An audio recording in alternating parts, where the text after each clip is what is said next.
किसी समय की बात है। हिमालय की तलहटी में एक छोटा सा गांव था जिसका नाम त्रिकुटपुर था।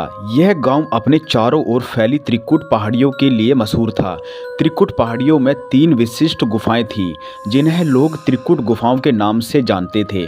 उन गुफाओं के बारे में कहा जाता था कि रात के समय वहां अजीब अजीब घटनाएं होती हैं और जिन्हें देखने की हिम्मत करने वाला कोई भी वापस नहीं लौटता था। शारदा गांव की एक साहसी लड़की थी जो पुरानी कहानियों और रहस्यों की खोज में रुचि रखती थी। उसने एक दिन ठान लिया कि वह त्रिकुट गुफाओं का रहस्य सुलझाकर वापस आएगी। एक पूर्णिमा की रात जब चांद अपनी पूरी रोशनी बिखेर रहा था, शारदा ने अपने मित्रों के साथ गुफाओं की तरफ अपना सफर शुरू किया।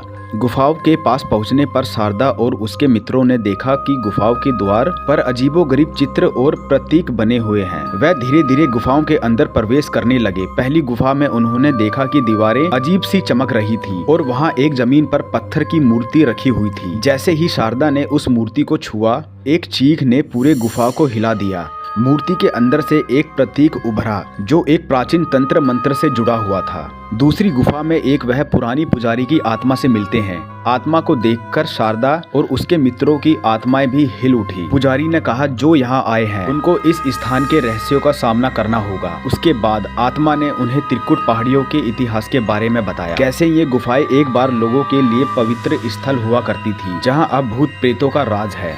तीसरी गुफा में शारदा ने एक प्राचीन पुस्तक ढूंढ निकाली। पुस्तक में लिखे मंत्रों का उच्चारण करते ही गुफा के अंदर एक भयंकर तूफान आ गया और गुफा की दीवारें गोल गोल घूमने लगी। अचानक एक शक्तिशाली ध्वनि सुनाई दी, तुमने हमारी शांति को भंग किया है। शारदा को समझ में आया कि यह गुफा एक भयानक आत्माओं का बसेरा है जो इंसानी दुनिया से खुद को बचाने की कोशिश में थे। शारदा और उसके मित्रों ने आपसी बहस करके गुफाओं के रहस्यों का समाधान निकाला। उन्होंने पुरानी आत्माओं की शांति और मौन के लिए अपनी प्रार्थना की और गुफाओं से बाहर निकल आए। शारदा का साहस और उसकी जिज्ञासा गांव के लोगों के लिए जिसने हिमालय की तलहटी में छिपे रहस्यों को उजागर किया। दोस्तों, अगर ये आपको कहानी पसंद आई है तो चैनल को सब्सक्राइब करके लाइक कर देना।